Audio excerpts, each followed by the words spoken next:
Y bueno, yo le había dicho a Manuel, o él me dijo a mí, y yo le dije a él, que yo iba a tratar de poner algunas de las ideas de Mesaros en el tema de educación, que me parecía que introducen mejor dicho, revitalizan una perspectiva histórica que, digamos, tuvo fuerza en los 70, 60, 70, y después con el auge de la ofensiva neoliberal muchas cosas fueron quedando en el camino. Y bueno, él las escribió bastante antes, pero en principio ahora han tomado un poco más de vida, particularmente a partir de que muchos de los líderes latinoamericanos, como lo digo por Chávez, por Evo Morales, le dieron un lugar importante en su escucha, en este caso, ¿no? Lo más interesante es que, como él tiene una mirada de que en rigor a partir de los 70, la crisis del capital o la crisis del sistema capitalista es una crisis estructural, digamos, o sea, una crisis que no tiene vuelta, digamos, una crisis que va a llevar a la sistemática decadencia del sistema capitalista, va a llevar crecientemente a la barbarie, tanto desde el punto de vista social como desde el punto de vista de la degradación planetaria. Y o sea que por un lado hay una crisis, pero por el otro lado, él, como muchos dicen, que también estamos caminando a la transición hacia la civilización, en nuestro caso, o sea que esto sería un largo proceso de crisis y un largo proceso de transición. Piensen ustedes que están por detrás la derrota de la experiencia socialista de la Unión Soviética, la derrota de la experiencia socialista de China y otras. En todo caso, nosotros seguimos encariñados con Cuba porque creemos que todavía tiene vida, digamos, como experiencia socialista, y en todo caso ha habido experiencias diferentes que están en el plano de la discusión, particularmente en América Latina, están en el plano de la discusión tanto lo de Venezuela como la experiencia de transición, y particularmente la última, la más novedosa, que es la de Bolivia. Pero en ese sentido, en la derrota de esas experiencias, particularmente la derrota de la experiencia de la Unión Soviética, como la derrota de China, plantea básicamente la derrota de la transición, en el sentido de que todas esas experiencias se construyeron como modelos de transición hacia una sociedad sin clases, hacia una sociedad donde el Estado desaparece.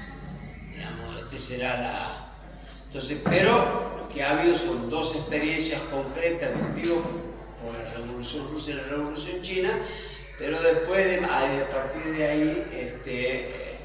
el problema de la transición queda abierto, digamos, inmensamente abierto, de los cuales que están los textos de Lenin, algunos otros textos, pero sigue siendo un problema más abierto, y más aún partiendo de la hipótesis de que la crisis actual del capitalismo es una crisis estructural, una crisis definitiva en ese caso. Pero acá hay temas como, por ejemplo, un tema central es el tema del conocimiento. Pregunta, porque la verdad, digamos la verdad, todos aprendemos en la calle conocimiento. O no es un conocimiento válido el que aprende un joven de 20 años, 22 años de un sector popular que sabe que él no va a llegar. ¿Se entiende? Que en el mejor de los casos va a ser trabajador toda la vida, en el mejor de los casos, y con un poco de suerte llegará a ser trabajador formal, pero él no va a llegar. ¿Se entiende? No hay idea o discurso que eso es una verdad. ¿Se entiende? Como montones de otras verdades que andan circulando por la vida, que están ahí. Y también es verdad que determinado carcelero haciendo determinadas cosas, lo hace confesar al torturado. No sé si me explico.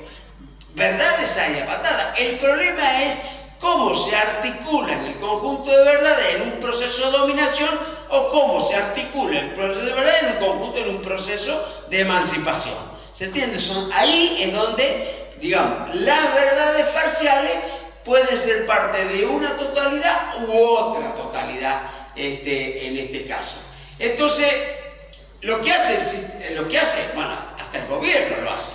El gobierno cuenta una verdad parcial y después saca una teorización general. Por ejemplo, dice una verdad parcial de que Griesa no respeta la soberanía de nuestro país para nada. Esa es una verdad parcial. Pero de ahí concluye como verdad, como relación de totalidad, de que nosotros tenemos que pagar la deuda eterna. ¿Se entiende? Digo, son de un aspecto concluye otro aspecto. Como también, cuando uno lo ve describir el sistema educativo a los qué sé yo, voy a poner el caso de Alieto Guadani, que escribe mucho en Clarín. Él describe todos los problemas del sistema educativo, pero resulta que en su esquema general, esas verdades, que muchas cosas que él dice, porque la realidad son ciertas, están presuponiendo la existencia de un sistema meritocrático. Segundo, que si uno tiene mucho conocimiento va a conseguir trabajo, y si está más calificado puede llegar arriba, y en fin, y toda una cantidad de cosas más que no se corresponden con la realidad de cómo funciona el sistema capitalista. ¿Se entiende? Es decir, de cada una de las parcialidades termina verdades parciales que terminan siendo una totalidad. Ese es un aspecto.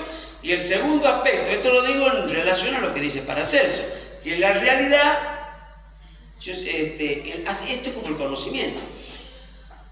Hay un librito que se llama, creo que Lógica Dialéctica de Henri Lefebvre, me acuerdo que es un librito viejo, pero seguramente muchos habrán leído, pero dice, miren, no hablemos nada, el conocimiento anda por todos lados. Dice, veamos cuáles son las características del conocimiento. Yo no voy a dar una definición de conocimiento, el conocimiento anda por todos lados. Bueno, acá también podemos decir, proceso educativo hay por todos lados.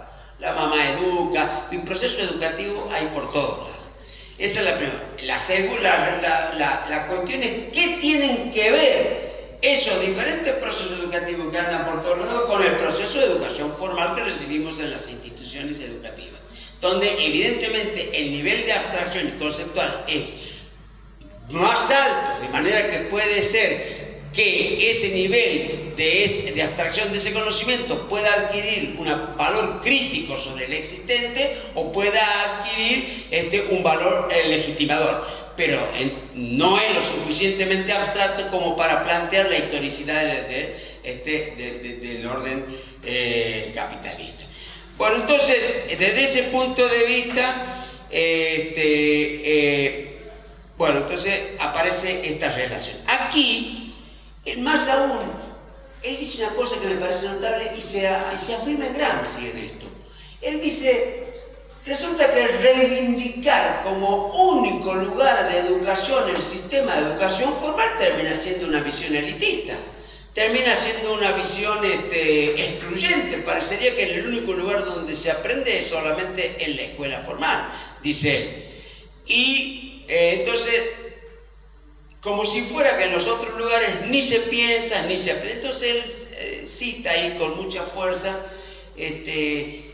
esto que dijo Gramsci en algún lugar, bueno, que todo hombre, hasta el más humilde, que no hay un homo faber, digamos, es homo faber y homo intelectual. Todos los hombres piensan, todos los hombres elaboran concepciones del mundo. Hasta el más humilde trabajador elabora una concepción del mundo. Esa concepción del mundo, hay momentos que funciona sostenedora del orden existente y hay un momento que es una concepción del mundo crítica.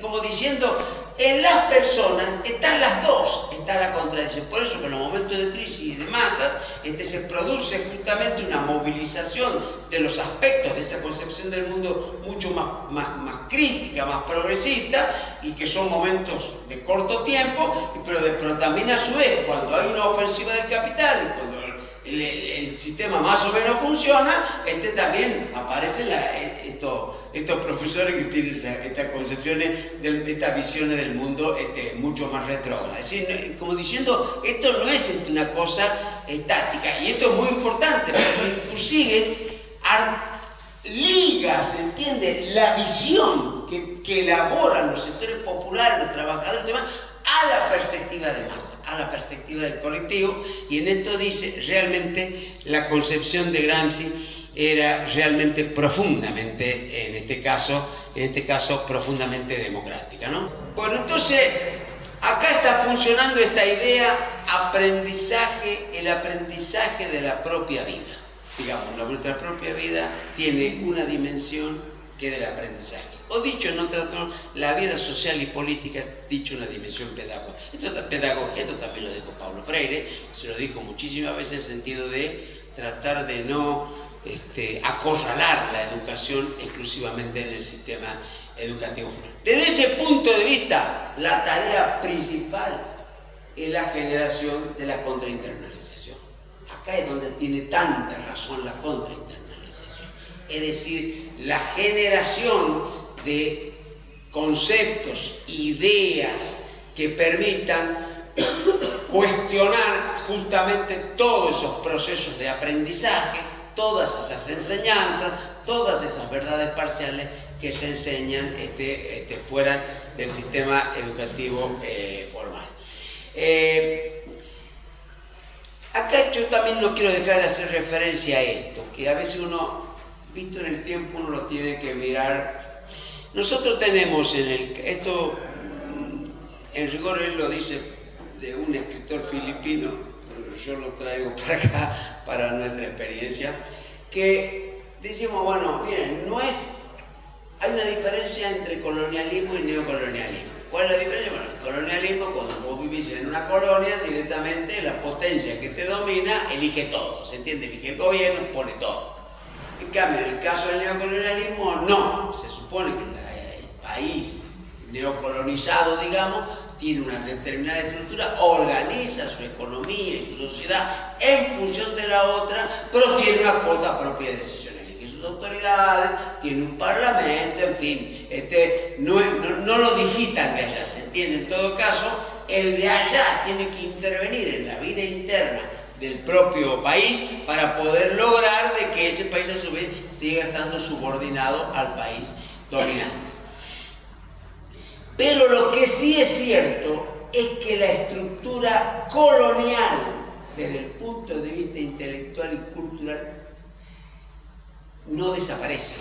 Dicho en otros términos, la estructura colonial de la mentalidad de nuestro país no desapareció en mayo de 1810.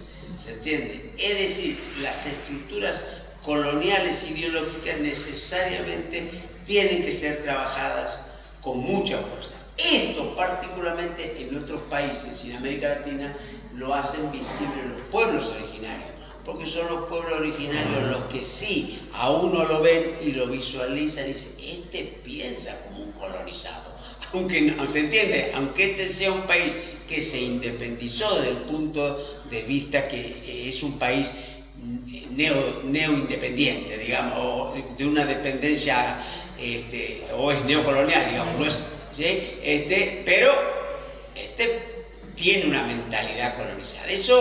Ese juego de palabras que hoy existe con mucha fuerza en Bolivia y en muchos lugares, es porque a su vez los pueblos originarios y después toda una intelectualidad latinoamericana que hace que la cultura dice, che, loco, pero hagamos un poquito de autocrítica nosotros también, porque si no parecería que nosotros nunca padecimos el colonialismo ideológico, el colonialismo mental, el eurocentrismo, porque si Europa dominó, alguito de ideología, alguito de dominación ideológica nos debe haber puesto, y en algún momento tenemos que procesarla. En ese sentido, hay trabajos muy lindos, libros muy lindos que toman el tema del eurocentrismo sin caer en una perspectiva culturalista, ¿se entiende? Una perspectiva de ver el tema del eurocentrismo como parte de la dominación imperial y sí como parte del orden capitalista. Bien, entonces, Entonces, un elemento clave para poder construir entonces una alternativa es tener un esquema de una escuela muy interactiva con la vida social. Esto es un elemento muy interactivo con las diferentes formas de la vida social. De hecho, los marxistas históricamente hicieron algo que era rápido. En Cuba, todos los estudiantes, hay una parte que van y trabajan, cortaban caña, una cosa. Es decir, un principio básico de la educación marxista era de que los estudiantes tienen que trabajar. En algún tienen que sentir que igual que todos realmente trabajan. Bien, estos serían más o menos los esquemas gruesos para pensar una escuela. Después hay algo en lo cual entra Mesaro también, porque acá hay todo un problema complejo, que es el tema del Estado. Es decir, en el último tiempo nosotros hemos hecho, y inclusive lo digo de los pensadores, de toda la gente que viene de la izquierda, que ha sido una lectora fuerte de todos los textos de Marx, hemos venido con una idea de como que el Estado es como de alguna manera es parte de la sociedad, pero también como que es parte de la producción. Y la realidad es que el Estado hasta el día de hoy ha sido siempre esencialmente una maquinaria represiva, una maquinaria burocrática, una maquinaria que se pone fundamentalmente para garantizar el orden existente y en todo caso empezó a intervenir en economía.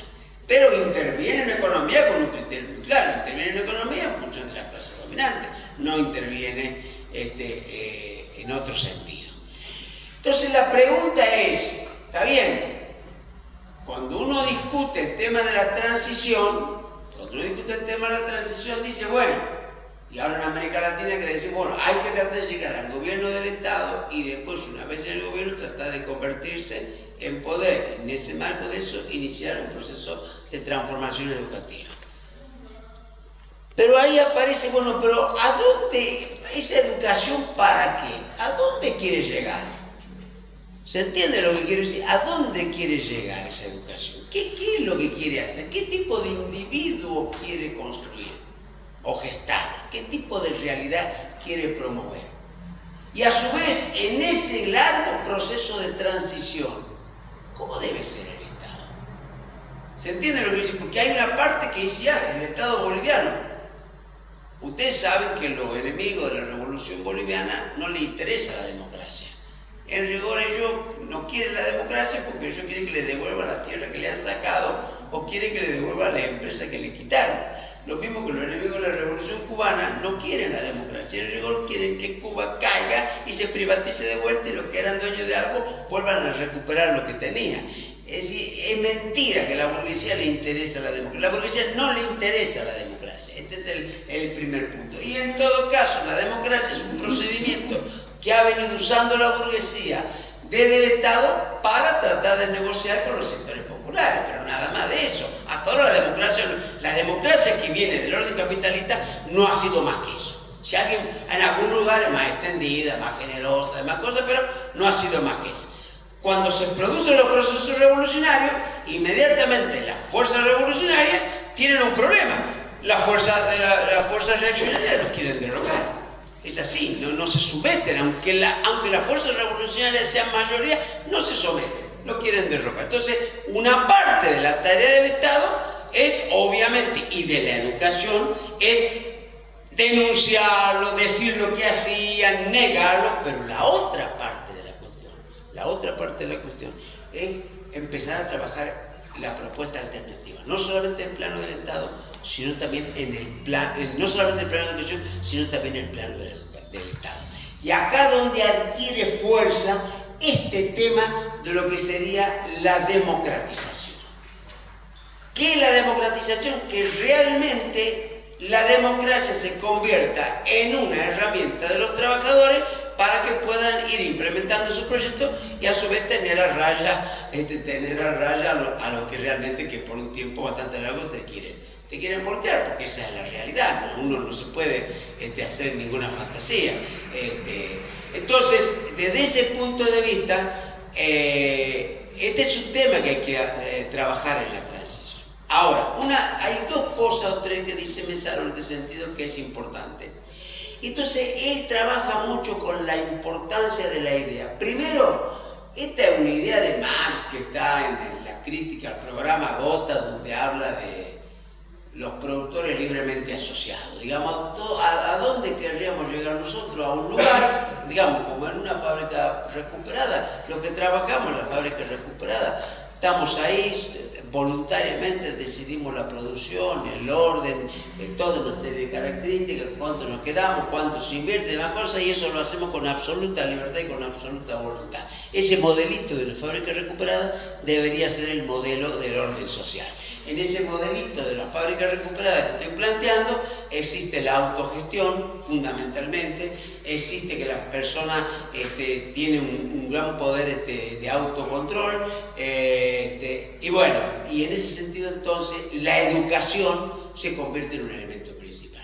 Seguramente uno ve ahí en los debates que han tenido en las fábricas recuperadas, que han logrado subsistir, que han avanzado, uno se va a dar cuenta que todas esas asambleas, todo, han tenido un valor educativo inmenso, porque a gente que venía con una mentalidad, digamos, de subordinación a un determinado patrón, y que hay un patrón que es el que organiza la producción, toda esa gente ha ido modificando su idea y ha ido teniendo una visión horizontal, en este caso, de que la fábrica, bueno, funciona con el acuerdo de todo. Eso es un proceso duro de reeducación, no es un proceso tan sencillo, y hay muchas fábricas que han abortado su funcionamiento porque no han podido pasar completamente ese proceso. Con esto lo que nos está diciendo Mesaro, ni soñar que se puede hacer un proceso de emancipación si no interviene activamente un proceso concretamente de educación. Bueno, y en ese marco, ¿cómo es la construcción de la alternativa? Yo lo decía, lo dije anoche y ahora lo vuelvo a decir. No se puede construir una alternativa pedagógica, una alternativa educativa, si no es con mecanismos profundamente democráticos y con la participación lo más amplia de la mayor cantidad de sectores, es decir, de las organizaciones gremiales, de las organizaciones sociales, en fin, de todos aquellos que somos, que nos autodefinimos como el sujeto de la emancipación, como el sujeto de la transformación real. Bueno, también todos esos mismos sectores tenemos que ser capaces de converger a la hora de elaborar un proyecto, una alternativa pedagógica que no solamente critique lo que está, que es el problema que tenemos, que nosotros nos pasamos hablando de los otros, y de tanto hablar de los otros terminamos creyendo que lo de los otros es bueno si lo modificamos un poco, ¿se entiende? Y empezar a hablar de lo nuestro, de lo que nosotros creemos, de cómo debería ser lo que nosotros, en este caso, creemos. Y entonces ahí aparecen cuestiones de fondo, inclusive para la propia educación. El tema de la democratización, para nosotros es un tema central, la democratización de las escuelas, la elección de sus directores y sus autoridades por el propio personal docente y por los propios estudiantes, en el caso de la escuela secundaria, la democratización del currículum. Yo entiendo y comparto que hay que discutir los contenidos, pero ¿de dónde surgen los contenidos? ¿Quién los dice? ¿Quién los elabora? ¿Una Cecilia Bralaski de izquierda y revolucionaria, o surge de los movimientos sociales, de los movimientos populares? También la elaboración del currículum tiene que ser producto de una gran operación, democrática en este sentido. Y tercera cuestión, que esto sí es una cosa para discutir con los bachilleratos populares, ¿y quién educa a los educadores? Porque si los educadores que están en las instituciones formales han recibido la educación del sistema de formación docente y luego sistemáticamente reciben la educación del sistema de formación, como es de capacitación y demás, la pregunta es ¿cuál es el colectivo donde se educan los otros profesores? No, porque acá hay un problema que tenemos todos los profesores, que primero nos queremos apropiar o queremos ser protagonistas del proceso educativo. Punto uno. Punto dos, queremos ser protagonistas de la producción del conocimiento pedagógico. ¿Se entiende lo que quiero decir? Entonces, por consiguiente, necesitamos una reorganización de nuestro propio trabajo. Y eso va para todos, va para unos y para otros, y obviamente eso en discusión con los estudiantes y en discusión con los movimientos sociales, y en fin. Digo, ¿por dónde camina la construcción de una alternativa la discusión educativa y cómo debería ser el proceso de generación de una internalización. Digo, porque si no, uno puede venir acá y decir, bueno, pará, que ahora decidimos nosotros, ahora tenemos, como dicen los políticos, ¿cómo es? No, pará, ahora la pizarra la tengo yo, el que decide los cargos. Bueno, eso no debería pasar. El camino debería ser totalmente alternativo. Bueno, yo he dejado muchas cosas sueltas, pero quería promover, más allá de que por ahí me sale un poco denso, pero acercarme un poco a él, que me parece que da una mirada diferente, introduciendo esta idea de la necesaria relación, de que la educación formal no agota el proceso educativo y que la educación formal está encuadrada en un proceso educativo mucho más global y que si nosotros no modificamos esa totalidad, la posibilidad de transformación en lo formal es muy limitada. No.